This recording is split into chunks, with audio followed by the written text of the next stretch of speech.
मित्रांनो, यो पोऱ्या तुम्हाला माहिती आहे काय?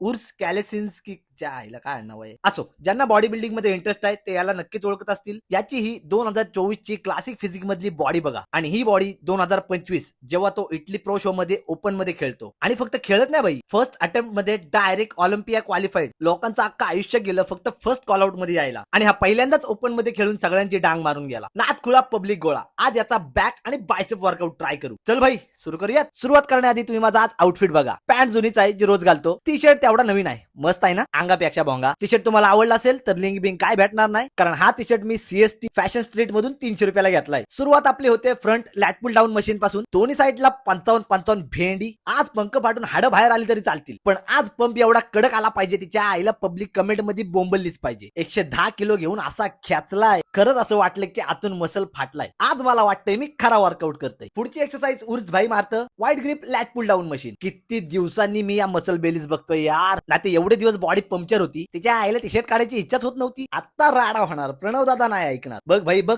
कसा पंप आलाय, फुलपाकरू फुलपाकरू. उसके बाद वो मारते आहे सीटेड केबल रो. आता यात आपण नॉर्मल वी बार किंवा क्लोज ग्रिप पकडतो, पण उर्स भाई ऐकत नाही. तो एक वाईड आणि न्यूट्रल ग्रिप घेऊन सीटेड रो मारतो. मला वाटलं नव्हतं एवढा खास असेल, पण भाई जेव्हा मी समोर आरशात बघत होतो ना, लॅट मसल वटवा गोळाच्या पंखासारखा बाहेर येत होता. बॅकच्या थिकनेस साठी ही एक्सरसाइज खतरनाक आहे. त्यानंतर पुन्हा एकदा 1 आर्म सीटेड रो. आता उर्सच्या जिम मध्ये ऍडव्हान्स मशीन आहेत भाई, त्यामुळे तो वेगळ्या मशीनवर मारत होता. ती मशीन माझ्या जिम मध्ये नाही, म्हणून मला हा जुगाड करावा लागला. एकदम सॉफ्ट आहे. मशीनचं जे काही तुम्ही हातात पकडणार असाल, अरे म्हणजे काय बोलतात या ऍक्सेसरीजला, त्याची पोझिशन तुमच्या शोल्डर पेक्षा थोडी वरती असली पाहिजे, ज्याने तुम्हाला एक्स्ट्रा स्ट्रेचिंग मिळेल. इथे एका बिगिनरला मसल माइंड कनेक्शन बनवणं खूप कठीण आहे, त्यामुळे तुम्हाला ही एक्सरसाइज तेवढी वर्थ इट नाही वाटणार. उसके बाद last variation in the back straight arm pull. आता इथे उर्स ग्रिप साठी छोटा पापलेट युज करतो. तिच्या आईला त्या ऍक्सेसरीजला काय बोलतात काय माहिती, सो बट त्यासाठी मी इथे युज करतोय वी बार. एक्झॅक्ट सेम नाही, पण मिळता जुळता आहे. पण भाई या ग्रिप मध्ये मसलला जो स्टिम्युलेशन मिळतोय बाबा,